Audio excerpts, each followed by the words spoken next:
Hello student. तर बाळांनो, आज आता आपण 12th मधला फर्स्ट टॉपिक तसा आपला सेकंड टॉपिक आहे solid state.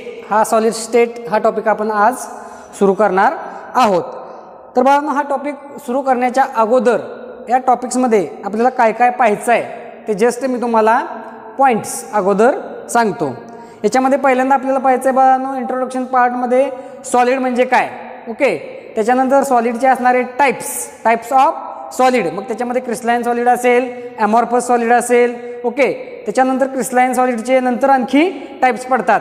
Okay. Molecular solid, ionic solid, metallic solid, ते टाइप्स आपल्याला याच्यानंतर पाहायचे आहेत. टाइप्स ऑफ सॉलिड पाहिल्यानंतर आपल्याला महत्त्वाचा पॉईंट पाहायचा आहे बाळांनो, unit cell. Okay. Unit cell म्हणजे काय हे आपल्याला पाहायचं आहे. आणि युनिट सेल म्हणजे काय पाहिल्यानंतर त्याचे असणारे आणखी आपल्याला टाइप्स पाहिजे आहेत. युनिट सेलचे असणारे टाइप्स, मग त्याच्यामध्ये प्रिमेटिव्ह युनिट सेल असेल, नॉन प्रिमेटिव्ह युनिट सेल असेल. ओके. त्याच्यामध्ये नंतर प्रिमेटिव्हमध्ये आणखी येतं SC simple cubic unit cell, FCC face centred cubic unit cell, त्याच्यानंतर body centred unit cell BCC. Okay. या टाइप्स ऑफ युनिट सेल पाहिल्यानंतर 7 टाइप्स ऑफ ब्रॅव्हेस लॅटाइस, त्याच्यामध्ये तसे सब पार्ट मिळून 14 ब्रॅव्हेस लॅटाइस आपल्याला त्याच्यामध्ये पाहिजे आहेत. मग त्याचे असणारे अँगल असतील, त्याच्या एजेस असतील, ते पुढे गेलं की लक्षात येईल. आणि मग याच्यानंतर तुम्हाला BCC FCC याच्यामध्ये त्याची असणारी डेन्सिटी कशी फाइंड आउट करायची हे आपल्याला पाहायचं आहे. मोस्ट बाळांनो याच्यावरती क्वेश्चन्स जास्त विचारले जातात. प्रॉब्लेम मग ते कशावरती असतील तर डेन्सिटीचा जो फॉर्म्युला आहे D = Z × M upon A³ × NA, याच्यावरती काय केलं जातं, त्याच्यामध्ये प्रॉब्लेम्स विचारले जातात मोस्ट. ओके. आणि ज्या एजेस आहेत त्याच्यावरती त्याचे असणारे जे ऑब्जेक्टिव्ह म्हटलं की तो चार्ट आहे, तो पुढे गेल्यानंतर मी तुम्हाला सांगणार आहे. एवढा पार्ट आपल्याला या सॉलिड स्टेट या टॉपिकमध्ये आपल्याला आज पाहायचा आहे. तर बाळांनो, आता हा सॉलिड स्टेट हा टॉपिक सुरू करण्याच्या अगोदर आता आपल्याला माहिती पाहिजे की नेमकं बाळांनो सॉलिड कशाला म्हणायचं किंवा सॉलिड म्हणजे काय असतं, नेमकं सॉलिड म्हणजे काय असतं किंवा सॉलिड कसं तयार होतं. तर याच्या अगोदर बाळांनो तुम्ही प्रिव्हियस इयरमध्ये 11वी मध्ये असताना तुम्ही मॅटर हा पाहिला असेल, आहे का नाही. मॅटर आहे का नाही. इथला मॅटर, दुसरा मॅटर लक्षात घ्यायचा नाही. इथला मॅटर आहे का नाही. मॅटर वेगवेगळे असतात, आहे का नाही. मॅटर करून आलो, मॅटर झाला, तसला मॅटर नाही. आपला मॅटर वेगळा आहे. आपला मॅटर लक्षात घ्यायचा. मॅटर हे किती टाईपचे असतात, 3 सांगितलं होतं, आहे का नाही. मग त्याच्यामध्ये सॉलिड, लिक्विड आणि गॅसियस किंवा गॅसियस. ओके. असे 3 टाईपचे मॅटर्स असतात असं आपण पाहिलेलं होतं प्रिव्हियस इयरमध्ये, आहे का नाही. मग बाळांनो तुम्हाला माहिती आहे की पदार्थाच्या असणाऱ्या अवस्था द्रव, स्थायू आणि वायू या 3 पदार्थांच्या काय आहेत, अवस्था या ठिकाणी आहेत. States of matter, both are the states of matter. या काय आहेत, पदार्थांच्या अवस्था आहेत. सॉलिड, लिक्विड आणि गॅसियस. जर बाळांनो सॉलिडला जर आपण हीट केलं तर ते लिक्विडमध्ये त्याचं कन्व्हर्जन होतं. लिक्विडला आपण आणखी हीट दिली तर त्याचं गॅसियसमध्ये कन्व्हर्जन होतं. ओके. ते जर आपण रिवाइज केलं, गॅसियसला जर आपण कूल केलं तर त्याच्यापासून काय येतं, काय मिळतं आपल्याला, लिक्विड आणखी सुपर कूल केलं की त्याच्यापासून काय मिळतं आपल्याला, सॉलिड मिळतं. हे तुम्हाला माहिती आहे. हे तुम्ही 10वी पर्यंत शिकत आलेला आहे. प्लस आपल्याला आणखी 11th स्टँडर्डमध्ये आल्यानंतर सुद्धा स्टेट्स ऑफ मॅटर हा छानपैकी टॉपिक होता, त्याच्यामध्ये सुद्धा तुम्ही हे पाहिलेलं आहे. ओके. मग बाळांनो सॉलिड म्हणजे नेमकं काय किंवा सॉलिड कशाला म्हणायचं हे तुम्हाला माहिती असेल किंवा नसेल.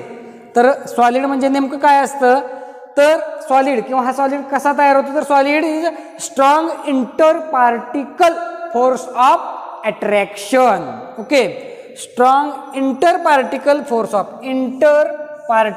फोर्स ऑफ अट्रॅक्शन म्हणजे सॉलिड कसा तयार होतो. फॉर एक्झाम्पल बाळांनो हा इथे एक सॉलिड आहे. ओके. मग हा सॉलिड म्हणजे नेमकं याच्यामध्ये काय असतं, तर याचं जर स्ट्रक्चर आपण पाहिलं तर याच्यामध्ये काय असतात, कॉन्स्टिट्युएंट पार्टिकल्स असतात. कॉन्स्टिट्युएंट पार्टिकल, आहे का नाही. हे काय आहेत, कॉन्स्टिट्युएंट पार्टिकल्स आहेत. आणि या कॉन्स्टिट्युएंट पार्टिकलमध्ये असणारा जो फोर्स आहे तो कसा असतो, इंटर पार्टिकल फोर्स. म्हणजे या दोन्हीमध्ये असणारा जो फोर्स ऑफ अट्रॅक्शन आहे ते फोर्स ऑफ अट्रॅक्शन कसं असतं, स्ट्रॉंग असतं, घट्ट असतं, त्याच्यामुळं काय केलं जातं ते एकत्रित धरून ठेवले जातात आणि एकत्रित धरून ठेवल्यामुळं काय होतं ते विशिष्ट आकाराचं काय तयार होतो त्या ठिकाणी सॉलिड त्या ठिकाणी तयार होतो. लक्षात येते सॉलिड म्हणजे नेमकं काय असतं तर त्याच्यामध्ये असणारं स्ट्रॉंग इंटर पार्टिकल असं आपण आता म्हणणार त्याला. इंटर पार्टिकल फोर्स म्हणजे हे जे पार्टिकल्स आहेत मग ते ॲटम्स असतील, आयन्स असतील किंवा मॉलिक्युल्स असतील त्याला आपण काय म्हणतो पार्टिकल्स. यांच्यामध्ये असणारा जो फोर्स ऑफ अट्रॅक्शन आहे ते कसं असतं स्ट्रॉंग असतं आणि ते असल्यामुळं ते काय केले जातात धरून ठेवले जातात, एकत्रित राहतात आणि त्याच्यापासून काय म्हणतो आणनो सॉलिड त्या ठिकाणी काय होतो तयार होतो. मग हा जो सॉलिड तयार झालेला आहे हो कसा असतो हॅव्हिंग ए डिफायनाइट शेप व्हॉल्यूम. हा जो सॉलिड तयार झालेला आहे त्या सॉलिडला काय असतं एक विशिष्ट असा काय असतो शेप असतो. कोणताही जर तुम्ही सॉलिड त्या ठिकाणी पाहिला तर त्याला काय असतो एक विशिष्ट असा शेप असतो. त्याच्यानंतर त्याचं काय असतो एक विशिष्ट व्हॉल्यूम तो काय करतो ऑक्युपाय करतो स्पेसमध्ये एक व्हॉल्यूम ऑक्युपाय करतो आणि तो कसा असतो इट नॉट कॉम्प्रेसिबल म्हणजे तो सहजासहजी जर त्याला आपण त्याचा शेप बदलायचं म्हटलं तरी तर नॉट कॉम्प्रेसिबल बदलता येतोय का आपल्याला सहजासहजी बदलता येत नाही. ओके तर सॉलिड म्हणजे काय तुमच्या लक्षात आलं असेल. सॉलिड म्हणजे काय लक्षात येण्या अगोदर सॉलिड म्हणजे काय तुम्हाला माहिती आहे तरी पण जस्ट काय करतोय आपण त्या ठिकाणी ते रिवाइज केलं सॉलिड म्हणजे नेमकं काय असतं.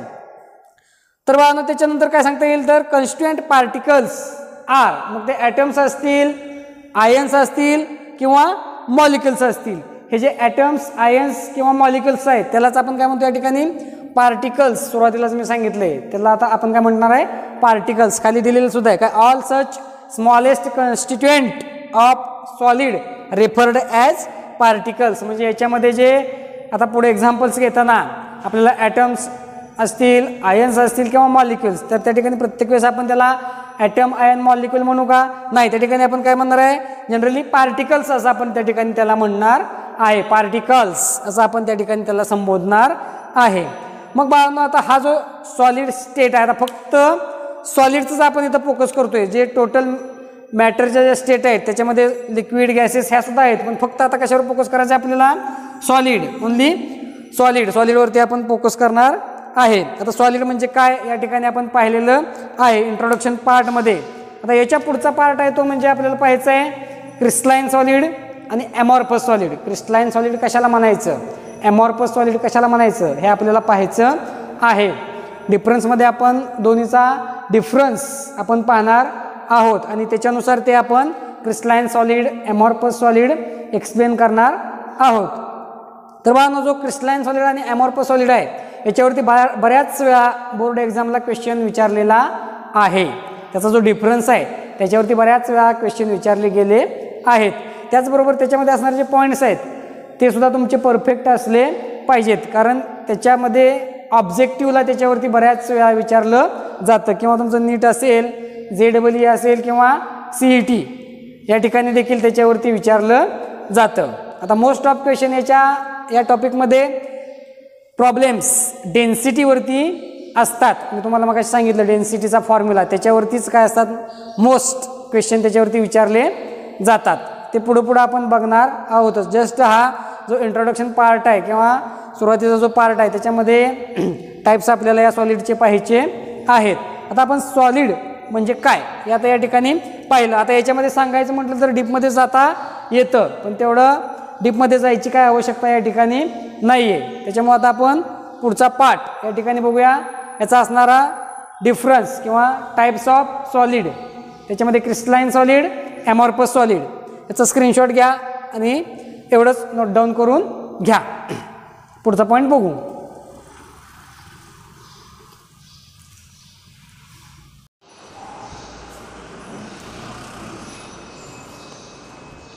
तर बाबा आता आपण नेक्स्ट पॉईंट पाहणार आहोत क्रिस्टलाइन सॉलिड आणि ॲमॉर्फस सॉलिड. तर क्रिस्टलाइन सॉलिड म्हणजे काय आणि ॲमॉर्फस सॉलिड म्हणजे काय, नक्की क्रिस्टलाइन सॉलिड कशाला म्हणायचं ते आता आपण या ठिकाणी पाहणार आहोत. डिफरन्स वाईज पाहूया म्हणजे लगेच तुम्हाला लक्षात येईल. तर बाबा क्रिस्टलाइन सॉलिड म्हणजे काय असतं, it is a homogeneous solid in which the constituent particles like atom, ion or molecule are arranged in a definite repeating pattern through solid is called crystalline solid. तर बाळांनो क्रिस्टलाइन सॉलिड कशाला म्हणायचं किंवा crystalline solid म्हणजे नेमकं काय असतं तर सॉलिड. ओके, क्रिस्टलाइन सॉलिड म्हणजेच काय असं सॉलिडच असतं. पण कसं तर त्या सॉलिडमध्ये असणारे जे ॲटम्स आहेत किंवा आयन्स आहेत किंवा जे मॉलिक्युल्स आहेत ते मॉलिक्युल्स त्याची असणारी जी मांडणी आहे किंवा त्याची असणारी जी रचना आहे ती कशी असते डिफायनाइट असते. डिफायनाइट आणि रिपीटिंग स्ट्रक्चर असतं, रिपीटिंग पॅटर्न असतो थ्रू सॉलिड. सॉलिडमध्येच त्याला काय म्हणतो आपण क्रिस्टलाइन सॉलिड असं म्हणतो. लक्षात येते क्रिस्टलाइन सॉलिड म्हणजे काय तर it is a homogeneous solid in which the constituent particles, मग कॉन्स्टिट्युएंट पार्टिकल ॲटम असेल, आयन असेल किंवा मॉलिक्युल असेल, यांची असणारी जी रचना आहे अरेंजमेंट आहे ती कशी असते डिफायनाइट असते. Definite repeating pattern. ओके, सॉलिडमध्ये कशी असते डिफायनाइट रिपीटिंग पॅटर्न असतो, त्यालाच काय म्हणतो आपण त्या सॉलिडला क्रिस्टलाइन सॉलिड असं आपण त्या ठिकाणी म्हणतो. ओके, मग बाळांनो याच्यामध्ये हा जो क्रिस्टलाइन सॉलिड आहे हा क्रिस्टलाइन सॉलिड कसा असतो त्याच्या बाबतीत आणखी काय सांगता येईल तर हा जो क्रिस्टलाइन सॉलिड आहे त्याचा असणारा जो शेप आहे दे हॅव डिफायनाइट शेप. त्याचा असणारा जो शेप आहे तो कसा आहे डिफायनाइट आहे, ठरलेला आहे, स्पेस ठराविक असा त्याचा शेप आहे. ओके, क्रिस्टलाइन सॉलिडचा they have definite shape. Then they have long range order of arrangement. कशाची कॉन्स्टिट्युएंट पार्टिकल्स म्हणजेच त्याच्यामध्ये असणारे ॲटम्स असतील किंवा आयन्स असतील किंवा मॉलिक्युल्स असतील. हे जे ॲटम्स आयन्स किंवा मॉलिक्युल्स आहेत ते क्रिस्टलाइन सॉलिडमध्ये कसे असतात लॉंग रेंज ऑर्डर असते का नाही. म्हणजे कसं बघा समजा हा एखादा या ठिकाणी क्रिस्टलाइन सॉलिड आहे त्याच्यामध्ये असणारे जे कॉन्स्टिट्युएंट पार्टिकल्स आहेत किंवा ॲटम्स आहेत किंवा मॉलिक्युल्स आहेत ते कशा असतात त्याची लॉंग रेंज ऑर्डर आणि रिपीटिंग स्ट्रक्चर मध्ये त्याची काय असते अरेंजमेंट असते. अशा पद्धतीनं काय केलेलं असतं त्याच्यामध्ये असणारे कॉन्स्टिट्युएंट ॲटम्स असतील आयन्स असतील हे कसे असतात long range order of arrangement त्या ठिकाणी त्या कॉन्स्टिट्युएंट पार्टिकलची केलेली असते. कशामध्ये क्रिस्टलाइन सॉलिडमध्ये. देन काय म्हणतंय दे आर ट्रू सॉलिड. त्यालाच आपण काय म्हणतो दे आर ट्रू सॉलिड असं आपण त्याला म्हणतो. नाही तर मला ट्रू म्हणजे खरं आणि खोटं असं नाही. ओके, त्याचं काय ते नेचर आहे. They are true solid. Then they have sharp melting point. They have sharp melting point म्हणजे क्रिस्टलाइन सॉलिडचा जो मेल्टिंग पॉईंट आहे तो मेल्टिंग पॉईंट कसा असतो शार्प मेल्टिंग पॉईंट असतो. शार्प म्हणजे काय आता या ठिकाणी अर्थ घ्यायचा आहे शार्प मेल्टिंग पॉईंट म्हणजे एक्झॅक्ट कोणताही जरी त्या ठिकाणी आपण सॉलिड पाहिला आणि तो कुठं जरी त्याचा नेऊन मेल्टिंग पॉईंट चेक केला तरी तो मेल्टिंग पॉईंट हा तेवढाच त्या ठिकाणी येणार आहे. किंवा आता इथं आपण मेल्टिंग पॉईंट चेक केला आहे किंवा लॅबमध्ये चेक केला आणि त्याची जागा बदलून दुसरीकडे जर तो नेऊन चेक केला तरीसुद्धा त्याचा मेल्टिंग पॉईंट चेंज होणार आहे का त्या सबस्टन्सचा पर्टिक्युलर होणार नाही. That is they have sharp melting point. Okay, त्याला आपण काय म्हणतो शार्प मेल्टिंग पॉईंट असं त्या ठिकाणी म्हणतो. देन आणि काय सांगता येईल क्रिस्टलाइन सॉलिडबाबत दे आर ॲनिसोट्रॉपिक. ते कशा असतात ॲनिसोट्रॉपिक नेचरमध्ये असतात. ॲनिसोट्रॉपिक नेचर म्हणजे काय तर क्रिस्टलाइन सॉलिडच्या असणाऱ्या ज्या प्रॉपर्टीज आहेत ओके मग त्याच्यामध्ये सरफेस टेन्शन असेल त्याचा मेल्टिंग पॉईंट असेल. ओके, हे जर सांगायच्या झाल्या त्याच्या असणाऱ्या ज्या प्रॉपर्टीज मग त्याच्यामध्ये त्याचं असणारं जे क्रिस्टलाइन सॉलिडचं जे थर्मल किंवा इलेक्ट्रिकल कंडक्टिव्हिटी असेल ते हे कसे असतात तर डिफरंट असतात. Different in different direction. Okay, anisotropic म्हणजे काय बघा ॲनिसोट्रॉपिक म्हणजे काय तर दुसऱ्या भाषेत सांगायचं झालं ॲनिसोट्रॉपिकचा अर्थ तर क्रिस्टलाइन सॉलिडच्या ज्या असणाऱ्या प्रॉपर्टीज आहेत मग त्या प्रॉपर्टीजमध्ये त्याचा असणारा रिफ्रॅक्टिव्ह इंडेक्स असू द्या त्याची थर्मल कंडक्टिव्हिटी असू द्या इलेक्ट्रिकल कंडक्टिव्हिटी असू द्या त्याचा मेल्टिंग पॉईंट असू द्या या ज्या प्रॉपर्टीज आहेत त्या प्रॉपर्टीज ह्या कशा असतात डिफरंट असतात. Different in different direction. Okay, म्हणजे थोडक्यात काय त्या प्रॉपर्टीज या त्याच्या डायरेक्शनवरती काय असतात डिपेंड्स असतात. Okay, different in different direction म्हणजे त्याचं डायरेक्शन चेंज झालं की त्याच्या असणाऱ्या प्रॉपर्टीजसुद्धा काय होणार आहेत त्या ठिकाणी चेंज होणार आहेत. प्रॉपर्टीज डिपेंड्स ऑन डायरेक्शन असं सुद्धा सांगता येईल. ॲनिसोट्रॉपिक म्हणजे लक्षात आलं, त्याच्या असणाऱ्या ज्या प्रॉपर्टीज आहेत, रिफ्रॅक्टिव्ह इंडेक्स असेल, त्याची कंडक्टिव्हिटी असेल, त्याचा मेल्टिंग पॉईंट असेल, ह्या काय असतात, डिपेंड्स असतात कशावरती, डायरेक्शन. ओके, डायरेक्शन वरती त्या काय असतात, डिपेंड असतात. म्हणजेच काय, different in different direction. Okay, मग याचे असणारे जर एक्झाम्पल्स सांगायचे असतील तर एक्झाम्पल काय सांगता येतील, NaCl, sodium, gold, copper, diamond असेल, ग्रॅफाईट असेल, हे काय आहेत, क्रिस्टलाइन सॉलिड्स आहेत. याच्यावरती बाळांनो तुम्हाला एक्झाम्पल्स दिली जातात आणि त्याच्यामध्ये असणारा क्रिस्टलाइन सॉलिड कोणता आहे असं विचारलं जाऊ शकतं. ओके, त्याच्यामुळे एक्झाम्पल्स तुमचे परफेक्ट असलेच पाहिजेत. एक्झाम्पल्स म्हणणं आहे तर काय, एक्झाम्पलला काय कोणतं तरी एक लक्षात ठेवलं तर चालतंय की, असं म्हणायचं नाही. तुम्हाला ऑब्जेक्टिव्हमध्ये सुद्धा एक्झाम्पल्स त्या ठिकाणी इम्पॉर्टंट आहेत. त्याच्यामुळे एक्झाम्पल्स तुमचे सगळे पाठ असणं गरजेचं आहे.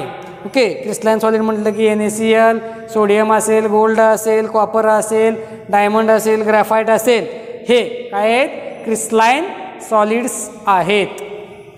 लक्षात आलं. आता क्रिस्टलाइन सॉलिड म्हणजे काय, क्रिस्टलाइन सॉलिड म्हणजे इन शॉर्ट क्रिस्टलाइन सॉलिड म्हणजे काय असतं तर a definite repeating pattern of solid किंवा कन्स्टिट्युएंट पार्टिकल, त्याला काय म्हणतो आपण, क्रिस्टलाइन सॉलिड असं म्हणतो. क्रिस्टलाइन सॉलिडचा मेल्टिंग पॉईंट कसा असतो, शार्प मेल्टिंग पॉईंट असतो. डिफायनाइट त्याचा काय असतो, शेप असतो. क्रिस्टलाइन सॉलिडला आपण ट्रू सॉलिड असं देखील त्या ठिकाणी म्हणतो. त्याचा असणारा melting point sharp melting point असतो. क्रिस्टलाइन सॉलिड्स हे कसे असतात, ॲनिसोट्रॉपिक असतात. ओके, एवढ्या गोष्टी क्रिस्टलाइन सॉलिडच्या लक्षात ठेवायच्या. ओके, तर आता नेक्स्ट आपण बघूया ॲमॉर्फस सॉलिड. ॲमॉर्फस सॉलिड म्हणजे नेमकं काय असतं तर a substance appears like solid, म्हणजे हा सॉलिडसारखा सबस्टन्स असतो, but does not have perfectly ordered crystalline structure. पण त्या सॉलिडचं असणारे स्ट्रक्चर आहे ते परफेक्टली क्रिस्टलाइन स्ट्रक्चर नसतं. And no regular arrangement of constituent particles, म्हणजे त्याच्यामध्ये असणारे कॉन्स्टिट्युएंट पार्टिकल्स आहेत, हे कॉन्स्टिट्युएंट पार्टिकलची असणारी अरेंजमेंट ही रेग्युलर पॅटर्नमध्ये त्या ठिकाणी नसते किंवा स्ट्रक्चरमध्ये नसते. त्याला आपण काय म्हणतो, ॲमॉर्फस सॉलिड असं म्हणतो. ओके, कम्पॅरेटिव्हली काय करायचं, लक्षात ठेवायचं. थोडक्यात ॲमॉर्फस सॉलिड वाहन कसा असतो, तुम्ही जेली टाईप पाहिले त्या टाईपमध्ये काय असतो, हा ॲमॉर्फस सॉलिड त्या ठिकाणी असतो. जेल टाईप त्याला आपण सुपर कूल्ड लिक्विड असं सुद्धा आपण त्या ठिकाणी म्हणू शकतो, आहे का नाही, किंवा पाक तुम्ही बघितला असेल त्या टाईपमध्ये काय असतो, अमॉर्फस सॉलिड त्या ठिकाणी असतो. मग ॲमॉर्फस सॉलिडचं सांगायचं तर काय सांगता येईल तर हे ॲमॉर्फस सॉलिड कसे असतात, दे हॅव इररेग्युलर शेप, म्हणजे त्याला विशिष्ट असा, जसा क्रिस्टलाइन सॉलिडला विशिष्ट असा शेप असतो तसा शेप हा ॲमॉर्फस सॉलिडला नसतो, इररेग्युलर शेपमध्ये असतात. Okay, then they have short range, okay, irregular shape, then short range order of arrangement, म्हणजे इथं जशी arrangement continuous long range arrangement असते क्रिस्टलाइन सॉलिडमध्ये तशी ॲमॉर्फस सॉलिडमध्ये असते का, नाही. शॉर्ट रेंज अरेंजमेंट त्या ठिकाणी काय असते, ॲमॉर्फस सॉलिडमध्ये असते. कन्स्टिट्युएंट पार्टिकलचे ॲटम्स, आयन्स किंवा जे मॉलिक्युल्स आहेत ते शॉर्ट रेंज अरेंजमेंट त्याच्यामध्ये असते. कुठं, ॲमॉर्फस सॉलिडमध्ये.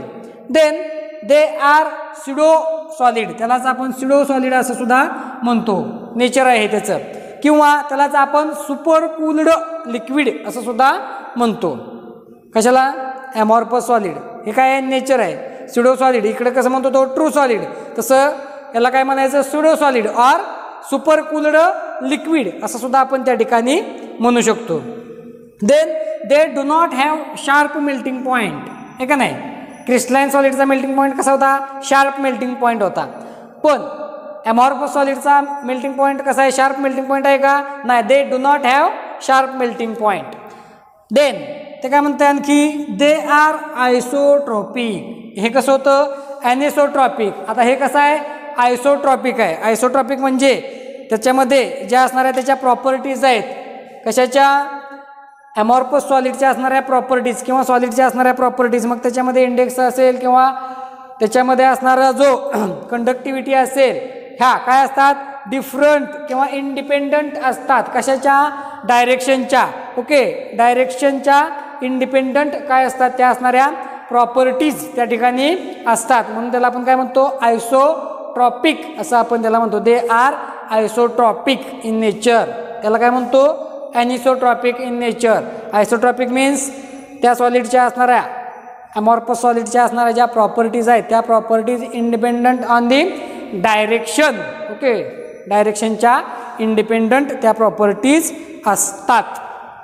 त्या म्हणून त्याला आपण काय म्हणतो? आयसोट्रॉपिक असं म्हणतो. आणि त्याचे एक्झाम्पल सांगायचे झाले तर मग ग्लास असेल, प्लास्टिक असेल, रबर, हे काय त्याचे असणारे एक्झाम्पल. स्टार हे एक्झाम्पल्स आहेत ॲमॉर्फस सॉलिडचे. तर आता बाळांनो याचा तुम्ही स्क्रीनशॉट घ्या आणि कंपॅरेटिव्हली दोन्ही डिफरन्सच्या स्वरूपात लिहायचं असले तसं लिहा, किंवा मी जसं लिहिलं रेग्युलर त्या टाईपमध्ये लिहायचं असेल तर तसं नोट डाऊन करून घ्या. सोप्या सोप्या वर्ड्समध्ये आपण त्या ठिकाणी काय केलेलं आहे? त्याचे पॉईंट्स काढलेले आहेत. क्रिस्टलाइन सॉलिड, ॲमॉर्फस सॉलिड, डिफरन्स विचारला जाऊ शकतो, किंवा एखाद्या ऑब्जेक्टिव्हला एखादा सेंटेन्स त्या ठिकाणी विचारला जाऊ शकतो. ओके, त्याच्यामुळं आपण आता छानपैकी क्रिस्टलाइन सॉलिड म्हणजे काय, ॲमॉर्फस सॉलिड म्हणजे काय हे त्या ठिकाणी पाहिलेलं आहे. ओके, तर हे सगळं तुमच्या लक्षात आलं असेल असं कन्सिडर करतोय. ज्यावेळेस बाळांनो क्रिस्टल तयार होतो, क्रिस्टल तयार होतो म्हणजेच काय होतं त्या ठिकाणी? सॉलिड तयार होतो. सॉलिड तयार होतो म्हणजेच काय? वेगवेगळे क्रिस्टल्स त्या ठिकाणी एकत्रित येऊन काय होतो? सॉलिड त्या ठिकाणी तयार होत असतो. पण बाळांनो जर आपल्याला एकच सिंगल असा क्रिस्टल जर आपल्याला मिळवायचा असेल तर ते खूप अवघड असतं. सिंगल क्रिस्टल जर आपल्याला कलेक्ट करायचं म्हटलं तर ते खूप कठीण असतं. पण जो आपला डायमंड आहे, डायमंड एक्सेप्ट आहे बरं का, हा डायमंड हा एक क्रिस्टलच आहे बघा, सिंगल क्रिस्टल आहे. जर आपल्याला सिंगल क्रिस्टल इतर याच्यातनं कलेक्ट करायचं म्हटलं तर खूप अवघड असतं. पण डायमंड जो आहे हा डायमंड हा सिंगल एक क्रिस्टलच आहे, लक्षात ठेवायचं आहे का नाही. Diamond is a single crystal फॉर्ममध्ये असतो.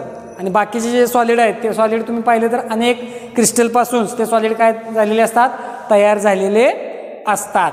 तर ह्या डायमंडला चांगल्यापैकी लक्षात ठेवायचं. नॅचरली फॉर्म्ड सिंगल क्रिस्टल आहे तो. नॅचरली ऑकरिंग क्रिस्टल हा कोणता आहे? डायमंड विचारलं जाऊ शकतं. त्याच्यामुळे छानपैकी लक्षात ठेवायचं.